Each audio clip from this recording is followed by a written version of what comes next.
ప్రభువైన యేసుక్రీస్తు నామములో వాక్యమును ధ్యానం చేద్దాం. పరిశుద్ధ గ్రంథము నుంచి 1 కొరింథీయులకు రాసిన పత్రిక 5వ అధ్యాయము 9వ వచనము నుండి కొన్ని వచనములను చదువుకుందామండి. పేజీ నంబరు 148వ పేజీ.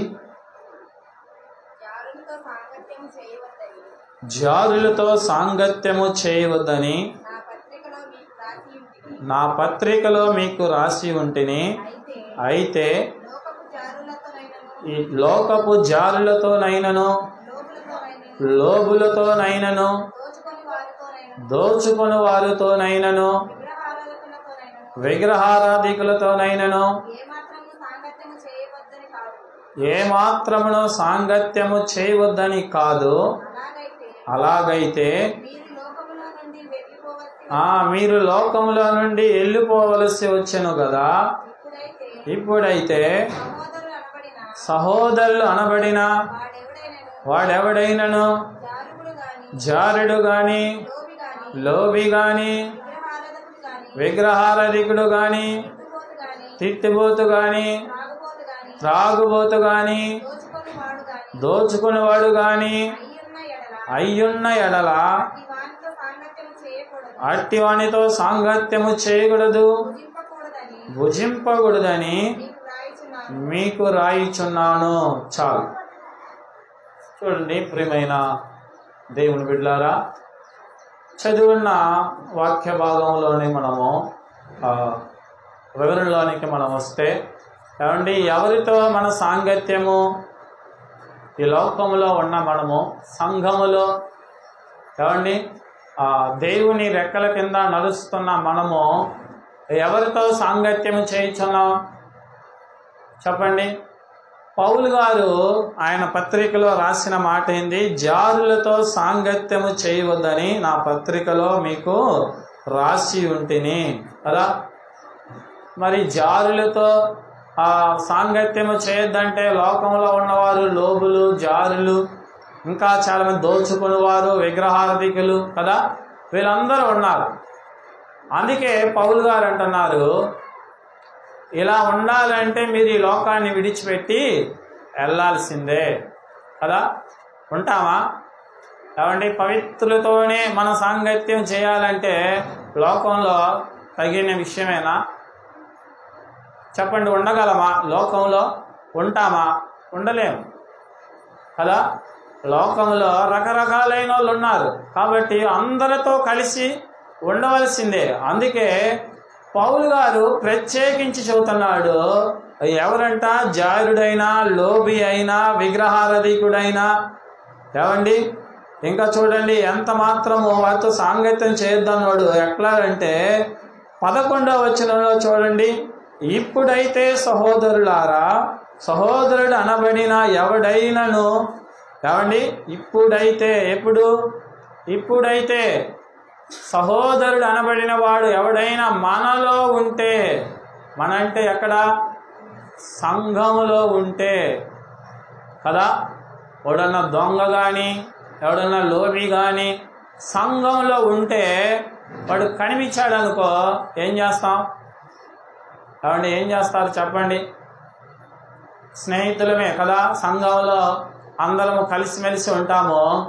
ఎవడన్నా ఒకడు పాపం చేస్తా దొరికాడు అనుకో, ఏం చేస్తా? పాపం చేయొద్దని చెబుతామా? ఆ పాపంతో ఏకమై కలిసి వెళ్ళిపోతామా? చెప్పండి, మీరు మాట్లాడాలి. అంటే చేయొద్దని చెబుతారా కదా? చెబుతాం. చేయొద్దని చెబుతాం ఎప్పుడు? అందరి ముందైతే రే ఏంద్రా తప్పు చేస్తున్నావు అంటాం కదా. అది వాడు నువ్వే ఉన్నావు అనుకో, ఏం చేస్తావు? ఏం కాదులే చెయ్యి. లోకంలో అందరూ ఇట్టాగే ఉన్నారుగా. ఏమండి, లోకాన్నే మనం పోల్చుకుంటాం, లోకం దాన్నే మనం చూస్తాం కదా. దేవుడు చెబుతున్నాడు, ప్లస్ దేవుని సేవకుడైన పౌలు గారు ఆ కొరింథీ సంఘంలోకి చెబుతున్నాడు. ఆయన పత్రికలో రాసిన మాటను కూడా జ్ఞాపకం చేస్తూ చెబుతున్నాడు. బయట వారితో మనకేమీ పని లేదు ఏమండి, బయట వారితో అవసరమే లేదు. లోపలున్న వాడు ఎవడైనా కానీ ఏమండి లోబిగా ఉండకూడదు, అత్యాసపరుడుగా ఉండకూడదు, ఏమండి దోచుకునేవాడిగా ఉండకూడదు, ఏమండి దొంగగా ఉండకూడదు. లోపల ఉన్న వారందరూ కూడా దేవుని కుమారులు కుమార్తెలుగా ఆయన ఎంచుకొని ఉన్నాడు. ప్రియమైన దేవుని బిడ్డలారా, అందుకే ఆయన ఇట్లాంటి ఓటికి ఏదన్నా దూరముగా ఉండాలి అనే మాటను ఆడ మెన్షన్ చేస్తున్నాడు కదా. దూరముగా ఉండాలి, సాంగత్యము వారికి మనకి ఏ సాంగత్యము లేదు కదా. అయితే ప్రియమైన దేవుని బిడ్డలారా ఆలోచించండి, సంఘములో ఏమంటే ఎందుకు ఇలాగా దూరంగా ఉంచమంటున్నాడంటే, ఎందుకు దూరపరుస్తున్నాడంటే దేవుడు పరిశుద్ధుడు కదా, మనము కూడా పవిత్రంగా ఉండాలనేదే ఆయన ఉద్దేశం. అందుకే పౌలు గారి ద్వారా ఇంకా అనేక మంది ప్రవక్తల ద్వారా ఆయన నీతి గల మాటలనే తెలియపరిచి ఉన్నాడు. ప్రియమైన దేవుని బిడ్డలారా, ఆయన వలె మనం జీవించాలనేది ఆయన ఆశ. సంఘములో ఉన్న ప్రతి ఒక్కరూ పవిత్రులై జీవించాలనేది ఆయన ఇష్టము. ఆ ఇష్టాన్ని నెరవేర్చటం కోసమై రకరకాలుగా దేవుడు అనేక విధాలుగా ప్రజలకు నీతిని బోధిస్తా ఉన్నాడు. కాబట్టి చూడండి, ఆ బోధించే విషయాల్లో అదే పౌలు గారు రాసిన 2 కొరింథీ పత్రికలో చూడండి, ఎవరితో మన సహవాసము, ఎవరితో ఉండాలన్న విషయాలను ఇంకా చాలా క్లారిటీగా రాయించాడు. చూడండి, 2 కొరింథీయులకు రాసిన పత్రిక 6వ అధ్యాయము 14వ వచనం నుండి చదువుకుందాం. చూడండి, 2 కొరింథీయులకు రాసిన పత్రిక 6వ అధ్యాయము 14వ వచనం నుండి, మీరు అవిశ్వాసులతో జోడుగా ఉండకుడి, నీతికి దుర్నీతికి ఏమి సాంగత్యము. ఎవరితో ఉండకూడదు అంటే మీరు అవిశ్వాసులతో జోడుగా ఉండకూడదు. ఎందుకని? ఏమండి, అవిశ్వాసతో జోడుగా ఉంటే ఏమైద్ది చెప్పండి, ఏమైద్ది? అవిశ్వాసతో జోడుగా ఉంటే నీవు కూడా అవిశ్వాసి అయిపోతావు కదా.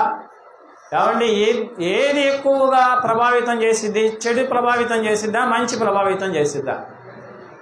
చెడే కదా. తెలుసు, తెలియకుండా ఉందా మనకి?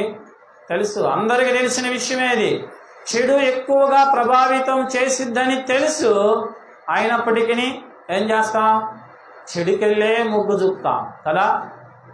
ఏమండి, నీతిమంతుడు కానిచ్చాడనుకో, వాళ్ళతో స్నేహం చేస్తావా? వెళ్తారా? ఏ స్నేహం లేమో ఆయనతో వెళితే ఊక ఇక ఆ దేవుడు మాటలే, ఆ దేవుడు ముచ్చటే అదే, కానీ లోకంలోది ఏమీ ఉండదు కదా. ప్రియమైన దేవుని బిడ్డలారా ఆలోచించండి. అందుకే దేవుడు చాలా స్పష్టంగా రాయించి పెడుతున్నాడు, మీరు అవిశ్వాసులతో జోడుగా ఉండకూడి, నీతికి దుర్నీతికి ఏమి సాంగత్యము. ఏమండి, నీతికి దుర్నీతికి సాంగత్యము లేదు, రెండు ఒక చోట ఉండలేవు. ఉంటాయా? చెడు మంచి రెండు కలిసి నివసించగలుగుతాయా? లేదు కదా. మంచివాడు ఒక చెడ్డవాడు కలిసి నివసించగలరా? లేదు. చెడ్డోళ్ళిద్దరూ తోడుగా ఉండొచ్చు, లేకుంటే మంచోళ్ళిద్దరూ తోడుగా ఉండొచ్చు, కానీ ఏమండి ఒక చెడు ఒక మంచి ఎక్కువ సమయము నిలబడదు. ఎందుకంటే దేవుని వాక్యమే ఆడ తేట తెల్లముగా తెలియపరుస్తుంది. ప్రియమైన దేవుని బిడ్డలారా, 15వ వచనంలో చూడండి, క్రీస్తుకు బేయలకు ఏమి సంబంధము? అవిశ్వాసితో విశ్వాసికి పాలెక్కడిది?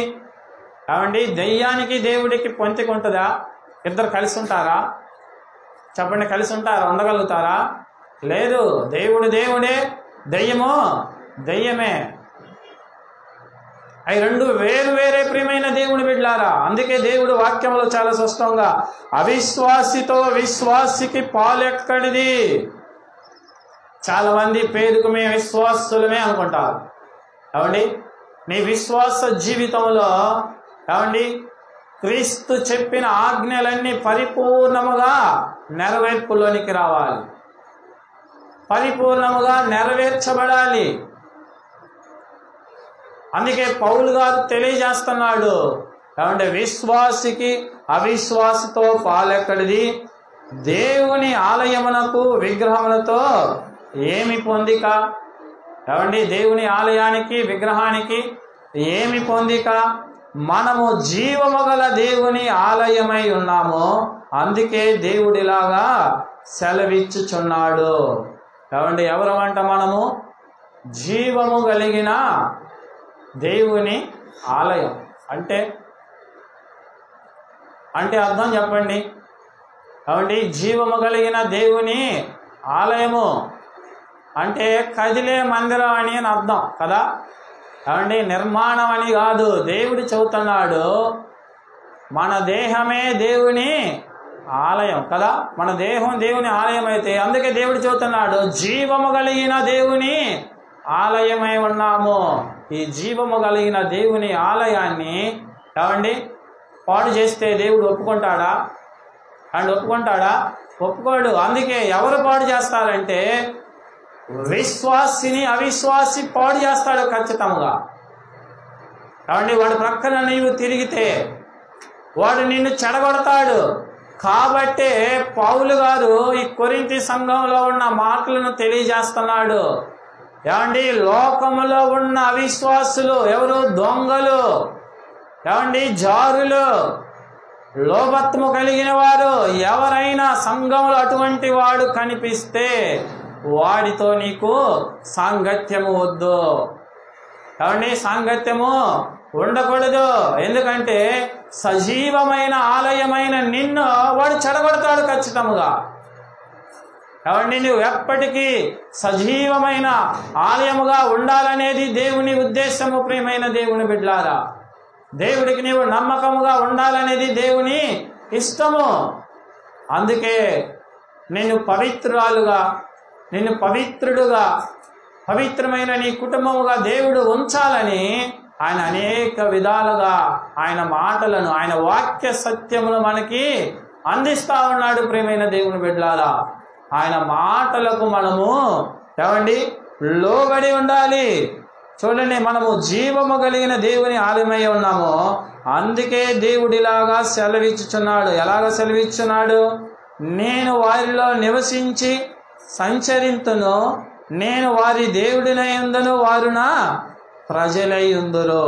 ఏమండి, దేవుడు ఎలా సెలవిస్తున్నాడంట? నేను వారిలో నివసించి సంచరితును. ఎప్పుడు? దేవుడు మనలో ఎప్పుడు నివసించి సంచరిస్తాడు? కాబట్టి మన మాటలు బాగున్నప్పుడు కదా, మన క్రియలు బాగున్నప్పుడు, మన చూపులు బాగున్నప్పుడు, మన ఆలోచనలు బాగున్నప్పుడు, ఏమండి, మన ఒంటరితనంలో మనం నీతిని కనపరిచినప్పుడు దేవుడు ఖచ్చితంగా మనలో సంచరిస్తాడు, మనతో ముచ్చటిస్తాడు. ప్రియమైన దేవుని బిడ్డలారా, ప్రతి విషయంలో కూడా దేవుడు మనల్ని కలగజేసుకుంటాడు కదా. ఏమండి, అన్ని విషయాలు ఆయన వాక్యమై ఉన్న దేవుడు ఆయన వాక్యము ద్వారా మనకు కావలసిన ప్రతి విషయమును కూడా ఆయన తెలియపరుస్తూనే ఉన్నాడు కదా. కాబట్టి వాటిని ఆచరిస్తామా? ఆజ్ఞలను గైకొంటామా? గైకొనము. ప్రియమైన దేవుని బిడ్డలారా, చూడండి, గైకొనకుండా ఏమండి మనకు నచ్చినట్లుగా ఉంటున్నాం. దేవుడు అందుకే చెబుతున్నారు, మీకు నేను తండ్రినై ఉందును, మీరు నాకు ప్రజలై ఉందరు. కింద లైన్లో చూడండి, కావున మీరు వారి మధ్యలో నుండి బయలువెడలి ప్రత్యేకముగా ఉండండి, అపవిత్రమైన దానిని ముట్టకూడని ప్రభువు చెప్పుచున్నాడు. ఎవరి మధ్యలో నుంచి? కాబట్టి ఎవరి మధ్యలో నుంచి మనం ప్రత్యేకంగా ఉండాలి? అవిశ్వాసుల మధ్యలో నుండి కదా. పాపము చేసేవాడు కనిపించినప్పుడు కాబట్టి వాడిని గద్దించాలి. గద్దిస్తావా? గద్దించకపోతే కాబట్టి ఆ పాపము మన మీదకి వచ్చిందని దేవుని వాక్యము సెలవిస్తుంది. ఎందుకని? కాబట్టి నువ్వు గద్దించలేదంటే ఆ పాపం పట్ల నీకు ఆశ ఉంది కదా. నీవు పాపమును చూసి ఆశపడితే అది ఖచ్చితంగా నిన్ను ఏలిద్ది. ప్రియమైన దేవుని బిడ్డలారా, దేవుని వాక్యము సెలవిస్తుంది. కాబట్టి దేవుని మాటలు ఇలాగా సెలవిస్తున్నాయి, మా మాటలు కాదు. పాపము పట్ల నీకు వాంఛ లేకుండా ఉండాలా, ప్రేమ లేకుండా ఉండాలా. అప్పుడు మాత్రమే నిన్ను పరిశుద్ధునిగా, పవిత్రునిగా దేవుడు చేయగలడు. లోకములో నుంచి దేవుడు మనల్ని బయటికి తీసిన దేవుడు ప్రియమైన దేవుని బిడ్డలారా. ఎప్పుడైతే నీతిని అనుసరించి మాట్లాడుతామో, నీతిని అనుసరించి మనము చూస్తామో, ఏమండి, నీతిని అనుసరించి మనం ఆలోచిస్తామో, అప్పుడే మనము దేవుని కుమారులు అవుతాము. అప్పుడే దేవుడు మనకి తండ్రి అవుతాడు ప్రియమైన దేవుని బిడ్డలారా. అది ఆయన చూసే విషయం. ఏమండి, దేవుడు కోరుకునే విషయము అది. కాబట్టి దేవుడు చెబుతున్న ప్రతి మాటల్లో ఏమండి అపవిత్రమైన దానిని ముట్టకుడని ప్రభు చెప్పుచున్నాడు. మరియు నేను మిమ్మల్ని చేర్చుకొందును, మీకు తండ్రినై ఉందును, మీరు నాకు కుమారులను కుమార్తెలై ఉందరని సర్వశక్తి గల ప్రభువు చెప్పుచున్నాడు. ఏమండి, మనకు దేవుడికి మనము కుమారులము కుమార్తెలమై ఉందుమని సర్వశక్తి గల దేవుడు చెప్పుచున్నాడు కదా. ఆయన చెప్పే మాటలను మనము ఆలకించవలసిన వారిమై ఉన్నాం. ఏమండి, ఆలకించరు చాలా మంది. మేమేం చేస్తున్నాం లేండి, ఏమండి మేము ఎలాగుంటున్నాం, మేము బాగానే ఉంటున్నాం, ఏమండి మేము మందిరానికి వెళ్తున్నాం, పాటలు పాడుతున్నాం, వాక్యం చెబుతున్నాం, సాక్ష్యం చెబుతున్నాం చెప్పవచ్చు. ప్రియ సహోదరి సహోదరుడా, చూడండి పౌలు గారు ఎవరు ఇక్కడ ఉంటారని చెప్పాడు. సంఘంలో ఎలాంటి వారు ఉంటారంటండి. చూడండి సంఘంలో ఎలాంటి వారు. మన పాఠ్య భాగంకి వస్తే 1 కొరింథీయులకు రాసిన పత్రిక 5వ అధ్యాయము ఏమండి 11వ వచనంలో చదువుతున్నాడు. ఇప్పుడైతే సహోదరులు అనబడిన వాడు ఎవడైనను జారుడు గాని, లోబి గాని, విగ్రహారాధికుడు గాని, తిండుబోతు గాని, త్రాగుబోతు గాని, దోచుకునేవాడు గాని అయ్యున్న ఎడల అట్టి వానితో సాంగత్యము చేయకూడదు, భుజింపనకూడదని మీకు రాయిచున్నాను. ఏమండి, ఇప్పుడైతే సహోదరులు అనబడిన వాడంటే ఎవరు సహోదరులు? క్రీస్తు రక్తములో కడగబడిన మనందరము కూడా సహోదరి సహోదరులమే కదా. సహోదరులు అనేక మంది అపోస్తలుల కార్యంలో దినదినము ఆయన సంఘములోనికి చేర్చబడుతూ ఉన్నారు కదా. సహోదర సమూహముగా ఉన్న మనము ఏమండి లోబులుగా, తిండిబోతులుగా, తిట్టుబోతులుగా ఉండకూడదు ప్రియమైన దేవుని బిడ్డలారా. దేవుని వాక్యం సెలవిస్తుంది. ఏమండి ఎలాంటి వారంట? ఇలాంటి వారే సంఘాలలో కనిపిస్తున్నారు కదా. ఇలాంటి వారిని చూస్తే అన్యజనులు దేవుని నామాన్ని హీనపరుస్తున్నారు కదా. ఒక తిండిబోతు వల్ల, ఒక వ్యభిచారి వల్ల, లేదంటే ఒక దొంగ వల్ల, లేకుంటే ఒక లోబి వల్ల ఏమండి దేవుని నామము కించపరచబడుతుంది. ప్రియ సహోదరి సహోదరుడా, జాగ్రత్త. ఈ ఉదయకాల సమయమందు దేవుడు చెప్పే మాటలు ఏమిటంటే ఏమండి మనము అవిశ్వాసుల వలె ఉండకూడదు. ఏమండి అవిశ్వాసులాగా ఉంటే నీ వల్ల దేవుని నామము అవమానపరచబడిద్ది. ఏమండి పరిశుద్ధులతోనే నీ సాంగత్యము సహవాసము ఉండాలి. ఎందుకంటే తెలియక చాలా మంది ఏమండి అవివేకులయ్యి అవివేకమైన కార్యాలతో ప్రియమైన దేవుని బిడ్డలారా చాలా మంది అండి వ్యర్థమైన క్రియలు చేస్తున్నారు. ప్రియమైన దేవుని బిడ్డలారా, కాబట్టి వ్యర్థమైన క్రియలు, పనికిరాని నిష్ప్రయోజనమైన క్రియల వైపు తిరిగిపోతున్నారు. అందుకే వాటన్నిటి నుంచి బయటకు తీయటానికే ఏమండి యేసుక్రీస్తు మనలందరినీ ప్రేమించి ఏమండి నీ జీవితంలో అవన్నీ రాకుండా ఉండటం కోసమే దేవుడు మనల్ని ఎంతగానో ప్రేమించి ఆయన సత్య మార్గమును మనకు ముందు పెట్టి ఉన్నాడు. ఆయన ఆజ్ఞలను మనకు పెట్టి ఉన్నాడు ప్రియమైన దేవుని బిడ్డలారా. అయితే ఎంత మాత్రము ఆయన ఆజ్ఞలను అనుసరించకుండా చాలా మంది ఏమండి వేస్ట్ అయిన వాటి వైపు వెళ్తున్నారు. చూడండి ఆడే పక్కన తిప్పితే ఎపిసీలకు రాసిన పత్రికలో చూడండి అటువంటి క్రియలు చేస్తున్నారు సంఘంలో ఉన్నవారంటే. ఏమండి పనికి మాలిన క్రియలు ప్రియమైన దేవుని బిడ్డ. ఎపిసి పత్రిక 5వ అధ్యాయము 11వ వచనంలో చదువుకుందాం. చూడండి ఎపిసి రాసిన పత్రిక 5వ అధ్యాయము 11వ వచనంలో నిష్ఫలమైన అంధకార క్రియలలో పాలివారై ఉండక వాటిని ఖండించండి. ఏమండి ఎలాంటి అంట? నిష్ఫలమైనవి, దేనికి పనికిరాని అంధకార క్రియలలో పాలువారై ఉండమాకండి కదా. వ్యర్థమైన క్రియలు ఉంటాయి. వాటిలో పాలుభాగస్తులుగా ఉండకూడదు. ఎవరు? నీతిమంతులు, దేవుని రక్తములో కడగబడిన వారు, పరిశుద్ధునితో సహవాసము చేయుచున్నవారు, ఏమండి జీవము కలిగిన దేవుని ఆలయమై ఉన్నవారు. వ్యర్థమైన వాటిలో మనకు పాలుభాగస్తులు లేవు. ఏమండి వ్యర్థమైనవి వాటికి వేరే వాళ్ళు నిర్ణయించబడి ఉన్నారు. వారు జరిగిస్తారు, వారు చేస్తారు. వాటిని మనకే మాత్రమును సంబంధము లేదు. ప్రియమైన దేవుని బిడ్డలారా, నువ్వు ఎప్పటికీ నీతిని అనుసరించి నడవాలి. కాబట్టి నీతినే కొనసాగించాలి కదా. చూడండి, వ్యర్థమైన క్రియల్లో చూస్తే చాలా రకరకాలైన పౌలు గారు ఆడ మనకి పాఠ్య భాగంలో తెలియజేసిన వాటిలో చూస్తే ఏమండి, లోగులు అన్నాడు, విగ్రహారాధికులు అన్నాడు కదా. ఏమండి దోచుకునేవారు చాలా మంది.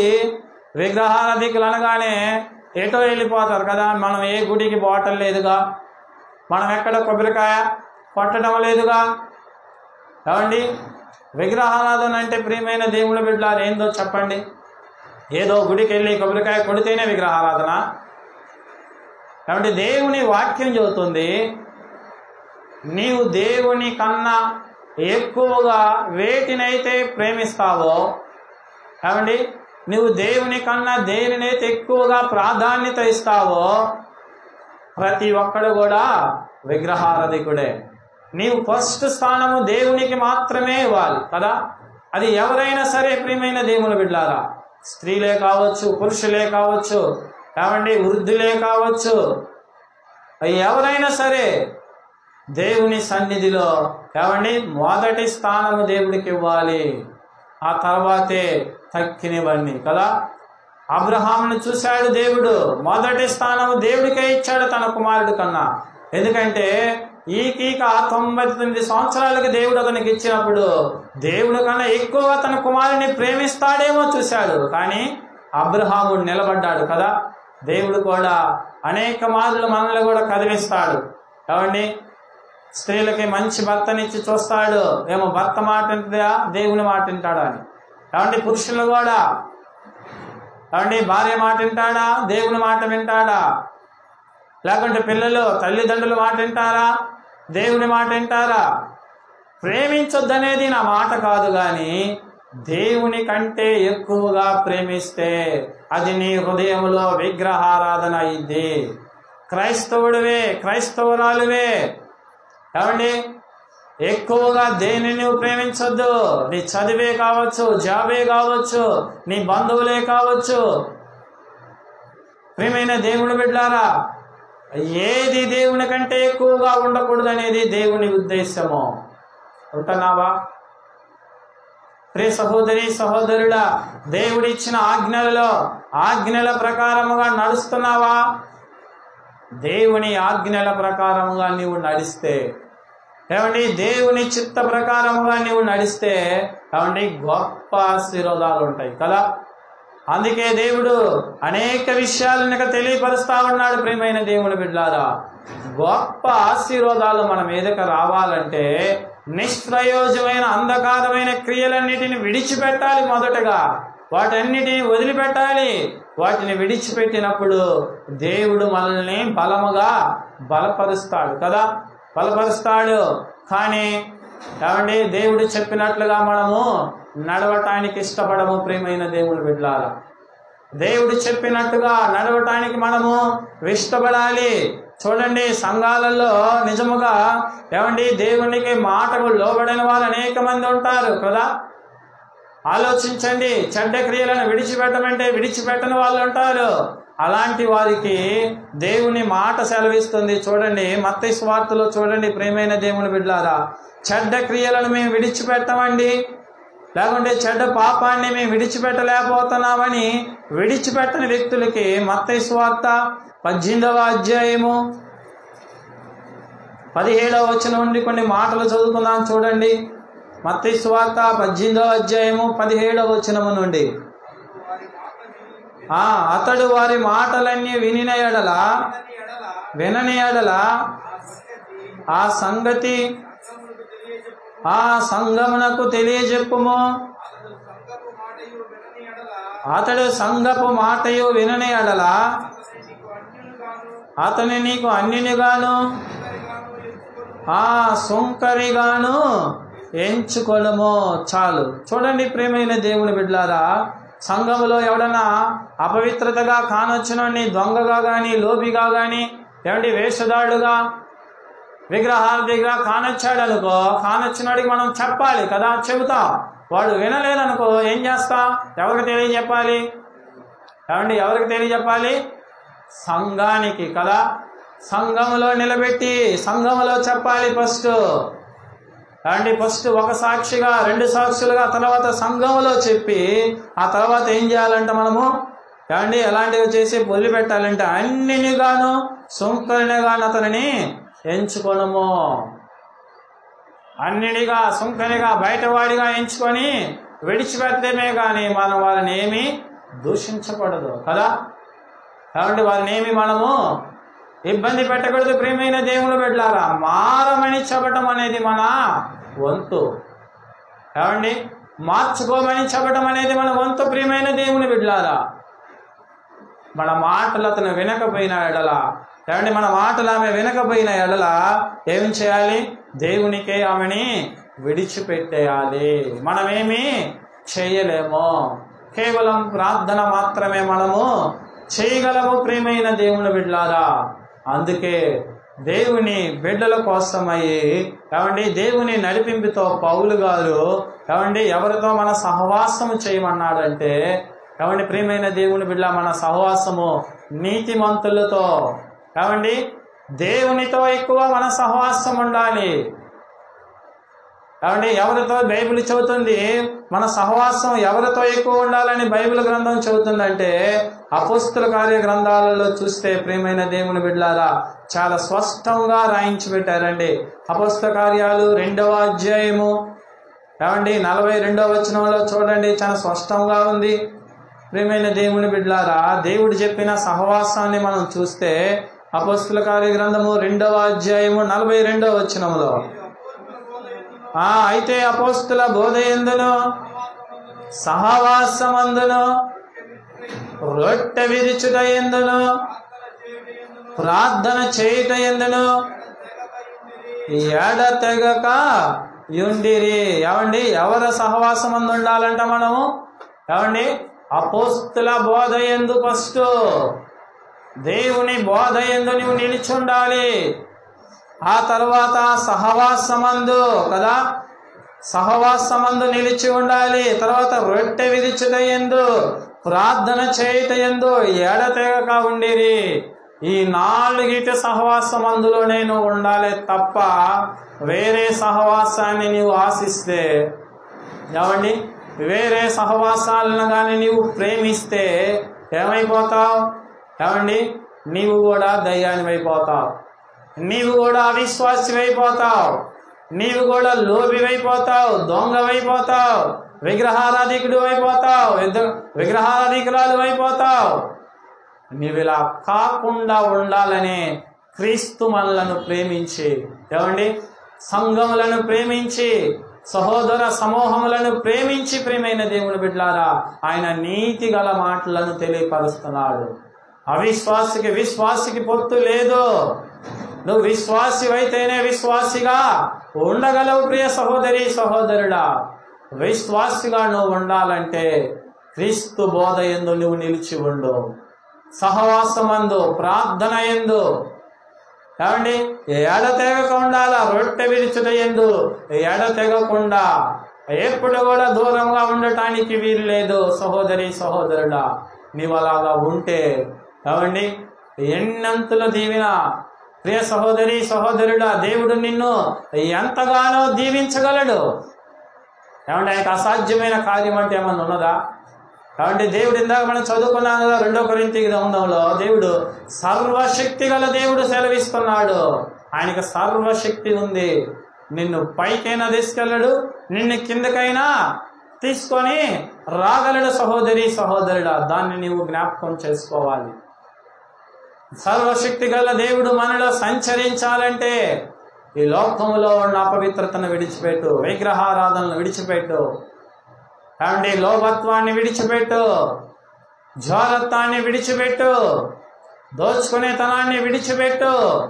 ఏమండి పళ్ళ సొమ్ము మనకి అది పాములాగా ఉండాలి. ప్రియ సహోదరి సహోదరులు, చాలా మంది ఏమండి ధనము కోసమై పరుగులెత్తి ఏమండి అలసిపోతున్నారు. అందుకే దావీదు కీర్తనలో ప్రియ సహోదరి సహోదరుల ఏమండి మన ఆయుష్ ఎలాంటి వారు, మనుషులు ఊపిరి వంటి వారు, ఎప్పుడు వద్దో ఎప్పుడు ఉంటుందో కూడా తెలియదు మనకి. కనుక ఉన్న సమయాన్ని మనము సద్వినియోగం చేసుకోవాలి. ఉన్న సమయాన్ని దేవుడికి ఉపయోగించాలి. ఉన్న కాలాన్ని దేవుడికి మనము సంతోషకరముగా జీవించే విధంగా ఉండాలనేది ఆయన ఇష్టము. సహోదరి సహోదరుడా, నీవు చేసిన నీ తప్పిదములను, నీవు చేసిన నీ అపరాధాలను దేవుడి సన్నిధిలో క్షమించమని చెప్పి కాబట్టి దేవుని సన్నిధిలో నువ్వు అడిగితే, అయ్యా తెలియక నేను విశ్వాసినే కానీ కాబట్టి నిర్జలమైన క్రియలను చేశాను ప్రభువా, అపవిత్రమైన క్రియలను చేశాను, అపవిత్రమైన మాటలు మాట్లాడాను కదా. కాబట్టి తిట్టుబోతుకి దగ్గరగా ఉన్నా, త్రాగుబోతుకి దగ్గరగా ఉన్నా ప్రభువాని నీవు దేవుణ్ణి అడిగితే, విగ్రహారాధికుడికి దగ్గరగా ఉన్న ప్రభువాని నీవు అడిగితే నీ పాపాలను క్షమించగలిగిన వాడు యేసయ్య మాత్రమే. నీ పాపాలను క్షమించగలిగిన వాడు యేసయ్య మాత్రమే. నీవు అడిగితే దేవుణ్ణి నీకు ఖచ్చితంగా మంచి సహవాసాన్ని అనుగ్రహిస్తాడు. నిన్ను నీతిలో నడిపించేవారిని, ఏమంటే పరిశుద్ధతలోనికి నిన్ను నడిపించడానికి క్రీస్తు ఎప్పుడు సిద్ధముగానే ఉన్నాడు. ఎందుకంటే ఏమండి ప్రియమైన దేవుని బిడ్డలారా, యేసయ్య ఈ లోకానికి వచ్చింది దేనికండి? చూడండి ప్రియమైన దేవుని బిడ్డ, యేసయ్య ఈ లోకానికి ఎందుకు వచ్చాడంటే ఏమండి ఎవరిని పిలవడానికి వచ్చాడు? ఏమండి ఎవరిని? పాపులనే కదా. మత్తయి సువార్త తీయండి, లాస్ట్గా చూపించి ముగిస్తాను. మత్తయి సువార్త 9వ అధ్యాయము 10వ వచనంలో చూడండి. మత్తయి సువార్త 9వ అధ్యాయము 10వ వచనంలో, క్షమించండి 11వ వచనంలో చూడండి. పరిసయ్యులను అది చూచి, మీ బోధకుడు సుంకర్లతోనూ పాపులతోనూ కలిసి ఎందుకు భోజనం చేయుచున్నాడని ఆయన శిష్యులను అడిగిరి. ఆయన ఆ మాట విని, రోగులకే గాని ఆరోగ్యము గల వారికి వైద్యుడు అక్కరలేదు, అయితే నేను పాపులను పిలవచ్చితిని గాని నీతిమంతులను పిలువ రాలేదు.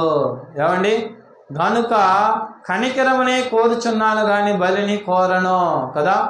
దేవుడు కనికరాన్నే కోరుచున్నాడు.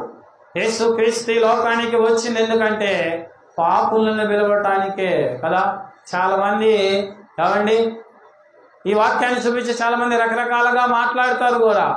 ఏమనంటే యేసయ్య కూడా సుంకర్లతో ఏమండి పాపులతో కలిసి ఉన్నాడు కదా, కలిసి తిరిగాడు కదా. అంటే యేసయ్య వాళ్ళని రక్షించడానికి వచ్చాడు కాబట్టి వాళ్ళతో కలిసి తిరిగాడు. ఏమండి నువ్వేమైనా పాపులను రక్షించడానికి వచ్చావా? అతి తెలివి అతి జ్ఞానమును చూపిస్తా ఉంటారు ప్రియమైన దేవుని బిడ్డలారా. దేవుడు కోరుకునేది నీ హృదయము. నువ్వెంత నిమిత్తం ప్రయాసపడుతున్నావో, నువ్వెంత నిమిత్తం ముందుకు కష్టపడుతున్నావో, నువ్వెంత నిమిత్తం ముందుకు సాగావో అన్నీ దేవుడు ఎరిగి ఉన్న దేవుడు.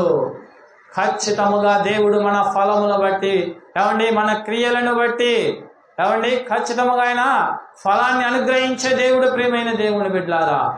కాబట్టి లోకములో ఉన్న పాపానికి మీరెన్నడూ ఏమండి సాంగత్యము చేయకుండా ఉండాలనేది దేవుని ఉద్దేశమై ఉన్నది ప్రియమైన దేవుని బిడ్డలారా. పాపము నుంచి విడుదల పొందాలి. ఏమండి బయట వారిని గురించి దేవుని ఉద్దేశము కాదు, లోపలే సంఘంలో ఉన్నవారే, సంఘంలో ఉండి చెడిపోయే వారి కోసమే దేవుని వాక్యము మాట్లాడుతున్నది. దేవునికి మనము ఏమండి ప్రతినిధులమై ఆయనకున్న పరిశుద్ధతను కలిగి దేవుని సన్నిధిలో నివసిస్తే, సహోదరి సహోదరుడా, నీవు చేసే ప్రతి కార్యాలలో, నీవు చేసే ప్రతి పనిలో కూడా దేవుడు ముందుకు నిన్ను తీసుకెళ్ళి నడిపించి బలపరచునుగాక. ప్రియమైన దేవుని బిడ్డలారా, ప్రార్థన చేసుకుందాం. కొంచెం వాక్యము దేవుడు దీవించునుగాక. ప్రార్థన చేసుకుందాం.